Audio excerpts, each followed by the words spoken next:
तो guys welcome है आपका आज की इस वीडियो में। और सबसे पहले हम कल की मंडे नाइट रॉ की व्यूवरशिप के बारे में बात करते हैं। तो भाई कल की मंडे नाइट रॉ की जो व्यूवरशिप है वो आई है 1.466 मिलियन व्यूवर्स। मतलब सीएम पंक के आने के बाद लास्ट वीक आई थिंक भाई 1.8 समथिंग आई थी, और भाई अब दोबारा से जो मंडे नाइट रॉ है वो अपने ट्रैक के ऊपर वापस आ चुका है। 1.466 मिलियन जो है व्यूवर्स भाई आए हैं। लेकिन भाई जो सेथ रोलेंस और सीएम पंक का सेगमेंट था उसकी जो व्यूवरशिप है भाई वो ऑलमोस्ट भाई 2 मिलियन के पास जो है वो जा चुकी थी। तो भाई इससे पता लगता है कि भाई सीएम पंक वाला जो सेगमेंट है उसने सही जो है वो ड्रॉ किया। और उसके अलावा सेथ रोलेंस वर्सेस सीएम पंक के इस सेगमेंट ने भाई पूरे दिन में 20 मिलियन के आसपास भाई जो व्यूज हैं वो इकट्ठे कर ली हैं पूरे सोशल मीडिया प्लेटफॉर्म पे। तो भाई जो सेथ रोलेंस और सीएम पंक की फ्यूड है इसके अंदर जो मतलब फैंस है वो जरूर इंटरेस्टेड है। लेकिन चाहे जो मंडे नाइट रॉ है वो 3 घंटे का होता है, इसलिए जो फैंस है उनका टोटल पूरे एपिसोड के अंदर इंटरेस्ट नहीं रहता। इसीलिए भाई जो मंडे नाइट रॉ की व्यूवरशिप है उसको इतना कोई भी फायदा नहीं मिलता, चाहे कोई भी सुपरस्टार रिटर्न करें या जिस भी तरह की फ्यूड है वो चल रही हो, चाहे सीएम पंक हो, ब्रॉक लेसनर हो, कोई भी हो। भाई जो व्यूवरशिप है वो इसी तरह 1.5 मिलियन के इर्द गिर्द रहती है। तो भाई ये कंसर्न है। तो अब शायद भाई मंडे नाइट रॉ को WWE को जो है वो मतलब 2 घंटों का करना पड़ेगा, फिर जो व्यूवरशिप है शायद उसके अंदर कुछ बेहतरी हमें देखने को मिल सकती है। अगली स्टोरी की तरफ बढ़ते हैं। और भाई John Cena recently Iron Claw के प्रीमियर पे गए थे और भाई वहाँ पर MJF भी उनको मिले और भाई उनकी पिक्चर भी जो है वो काफ़ी वायरल हो रही है सोशल मीडिया पर, आप भी देख सकते हैं ये पिक्चर। और इसके बाद जो जॉन सीना है उन्होंने अपने इंस्टाग्राम के ऊपर भी भाई जो MJF का भाई वो जो वो रुमाल सा लेके आते हैं भाई उसकी जो पिक्चर है वो अपलोड किया है। तो भाई सब लोग इसके बारे में उसके बाद से काफ़ी ज़्यादा बात करें, क्योंकि भाई MJF की जो फ़ैन फॉलोइंग है वो काफ़ी ज़्यादा है। मतलब AEW के जितने भी स्टार्स हैं उनमें से MJF एक काफ़ी मतलब ऐसे सुपरस्टार हैं जो कि भाई AEW का अपना प्रोडक्ट है और लोग उनको काफ़ी पसंद भी करते हैं कि भाई वो चाहते हैं कि भाई MJF को किसी ना किसी दिन WWE में ज़रूर आना चाहिए। और WWE के अंदर भाई उनका मैच जो है वो सब देखना चाहते हैं। मैचेस काफ़ी मतलब ड्रीम मैचेस हैं जो कि देखना चाहते हैं। तो भाई जॉन सीना ने इस तरह पिक्चर लगाई तो लगता है भाई जॉन सीना को भी जो MJF है वो काफ़ी ज़्यादा पसंद है। तो दैट्स सी भाई क्या MJF में देखने को मिलते हैं नहीं, क्योंकि भाई पहले तो रिपोर्ट आ रही थी कि भाई 2024 में उनका जो कॉन्ट्रैक्ट है वो एक्सपायर हो जाएगा AEW के साथ। लेकिन भाई अब वो जो कॉन्ट्रैक्ट है उसको आई थिंक वो रिन्यू कर चुके हैं।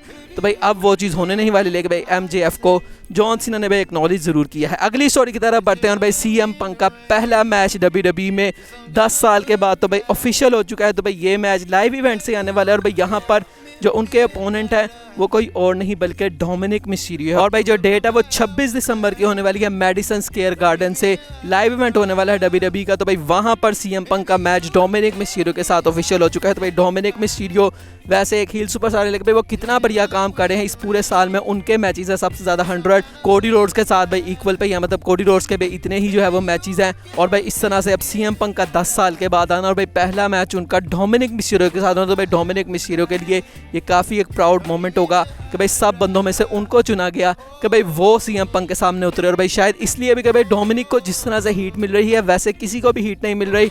तो भाई किसी भी सुपरस्टार को आपने अगर एक्स्ट्रा मतलब के रिएक्शन दिलवाना है क्राउड से तो भाई आप उसको डोमिनिक के साथ जो है वो लगा दो। तो भाई इसीलिए शायद WWE ने ये जो है वो मूव किया और भाई सीएम पंक को आते साथ ही डोमिनिक मिस्टीरियो के साथ एक मतलब के मैच जो है वो दे दिया गया है। अगली स्टोरी की तरफ बढ़ते हैं। और भाई ये काफ़ी एक सैड चीज़ है। तो भाई जेड कारगिल ने जो है अपने इंस्टाग्राम पे जो है वो पिक्चर्स दिखाएं कि भाई उनकी जो मदर है वो कैंसर से मतलब कि उनको कैंसर था और भाई आज वो जो है वो इस दुनिया से जा चुकी है। तो भाई अभी फ़िलहाल में जो जेड कारगिल है उनके लिए काफ़ी ये जो है वो टफ टाइम है। तो भाई इस हार्ड और अनफॉर्चुनेट टाइम से जेड कारगिल को निकलने में काफ़ी ज़्यादा जो है वो टाइम लगेगा। अगली स्टोरी की तरफ बढ़ते हैं और भाई LA नाइट के बारे में बात करते हैं। तो भाई LA नाइट का रेसलमेनिया 40 के क्या प्लान्स हैं। तो भाई ऐसा बताया जा रहा है कि भाई LA नाइट के काफ़ी मेजर प्लान्स है रेसलमेनिया 40 के लिए।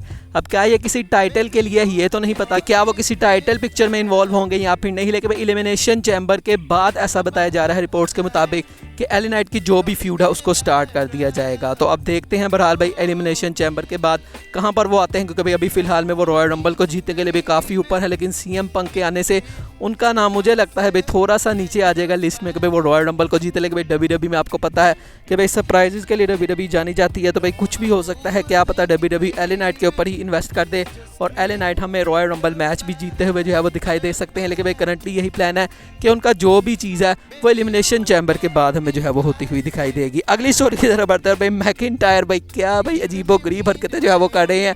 तो भाई उनकी वीडियो काफ़ी ज़्यादा वायरल हो रही है जहाँ पर भाई वो जो जे उसो आके भाई अपना डांस वगैरह करते हैं। तो भाई वो बैक स्टेज के ऊपर जाके जो है वो अजीब अजीब तरह से मुंह बना के जो है वो कर रहे हैं।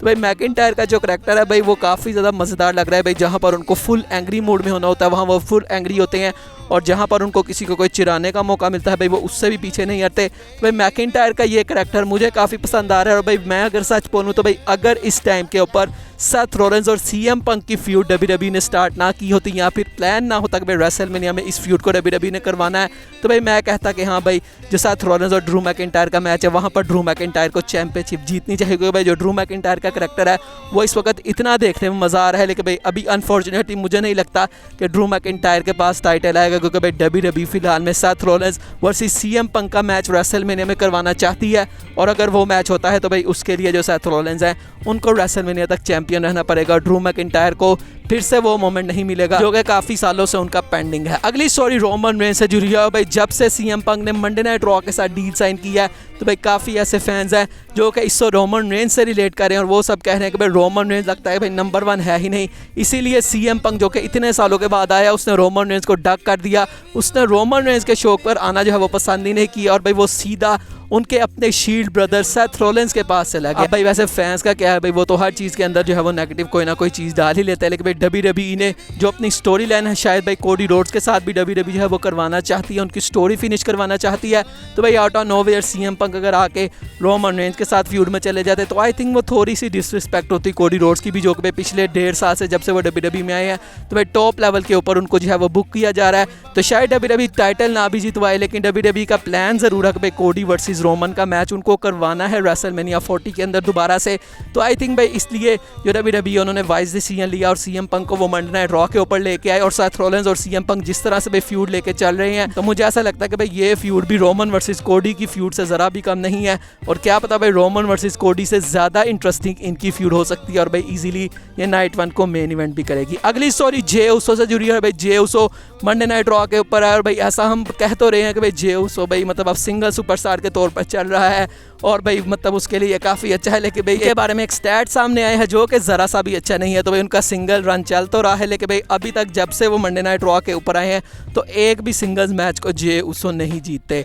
तो भाई अभी तक सारे मैचेस जे उसो हारते हुए आए हैं। तो भाई क्या उनको दोबारा टैग टीम डिवीजन में ही चलना चाहिए, क्योंकि भाई टैग टीम डिवीजन में तो वो टैग टीम चैंपियन भी बन गए कोडी रोड्स के साथ, लेकिन भाई सिंगल डिवीजन में अभी तक जे उसो को एक भी विक्ट्री नहीं मिली। अगली स्टोरी की तरफ बढ़ते हैं और भाई यूएस चैंपियनशिप का जो टूर्नामेंट स्मैकडाउन के ऊपर चल रहा है जहाँ पर एक एनएक्सटी का बंदा है जो कि आएगा। तो भाई अब वो जो बंदा है वो आ चुका है। भाई कार्मेलो हेज वो बंदे होने वाले हैं जो कि एनएक्सटी से आ रहे हैं। भाई अब उनका मैच होगा ग्रेसन वॉलर के साथ। तो भाई कार्मेलो हेज के आने से शायद भाई वो काफ़ी एक अच्छे कंटेंडर बन सकते हैं कि भाई वो उस टूर्नामेंट को जीत भी सकते हैं, क्योंकि भाई केविन ओवेंस की अभी जो सिचुएशन है वो बीच में लटकी हुई है कि भाई वो इंजन है। तो क्या पता भाई वो आखिरी मोमेंट में हमें पता लगे कि भाई उन्होंने इस टूर्नामेंट से फॉरफिट करवा दिया है। वैसे डब्ल्यूडब्ल्यूई ने अभी तक कुछ बताया नहीं, उन्होंने यही कहा भाई अभी तक मतलब केविन ओवेंस को ही उस मैच के अंदर एडवर्टाइज़ किया जा रहा है। लेकिन अगर केविन ओवेंस नहीं आते तो फिर बॉबी लैशली, कार्मेलो हेज ये भाई काफ़ी एक अच्छा मतलब कि वैसे इनके बारे में तो पहले आ रहा था कि भाई ये शायद वो मतलब इनकी जो स्टेबल है उसमें भी आ सकते हैं।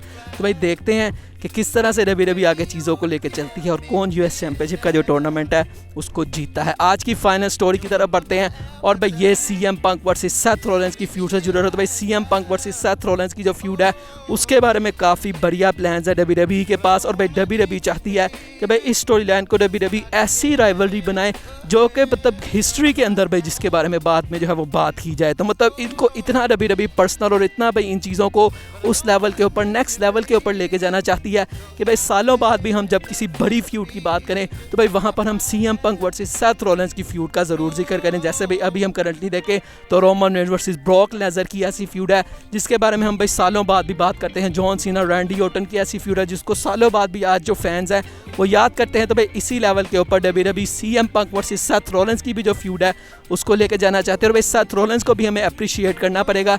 जिस तरह से हमने देखा कि भाई जब कोडी रोड्स आए उन्होंने अपना रिटर्न किया तो सेथ रॉलिंस के साथ उनको फ्यूड मिली, और ना सिर्फ फ्यूड मिली बल्कि सेथ रॉलिंस को 3 कंसेक्यूटिव लॉसेज लेनी पड़ी। और भाई वही सेम चीज़ सीएम पंक के केस में भी होगी कि भाई Seth Rollins versus CM Punk का रेसलमेनिया में मैच होगा और ज़्यादातर चांसेस यही हैं कि सीएम पंक उस मैच को जीत जाएंगे। तो भाई सेथ रॉलिंस को जो वो कहते हैं कि हाँ भाई मैं वर्क हॉर्स हूँ वही चीज़ वो हैं भी, हमें उनको अप्रिशिएट करना पड़ेगा कि भाई कोई भी सुपरस्टार जो कि सालों बाद आता है, जैसे कोडी आए और अब पंक भी आए, तो भाई सीधा उनको सेथ रॉलिंस के साथ एक मेजर फ्यूड के अंदर डाल दिया जाता है और सेथ रॉलिंस को वहाँ पर लॉसेस भी लेनी पड़ती हैं, उनको अपर हैंड भी दिलवाना पड़ता है। भाई सेथ रॉलिंस खुद इतने बड़े स्टार हैं, लेकिन उसके बावजूद भी भाई वो कंपनी के बारे में कितना सोचते हैं कि वो सिर्फ चीज़ें जो है वो टेलीविज़न पर होते हैं कि हाँ भाई मुझे इससे नफरत है, या कोडी से जो भी वो चीज़ करते हैं कि मुझे नफरत है, भाई वो टेलीविज़न पर होता है। हकीकत में इतनी चीज़ें बुरी नहीं होती, या अगर होती भी हैं लेकिन उसके बावजूद भी भाई अगर सेथ रॉलिंस एग्री कर जाते हैं कि हाँ भाई मैं इस बंदे को ओवर करूँगा, तो भाई आई थिंक इसके लिए हमें सेथ रॉलिंस की रिस्पेक्ट करनी चाहिए और उनको अप्रिशिएट करना चाहिए। बाकी आज की वीडियो यही तक थी,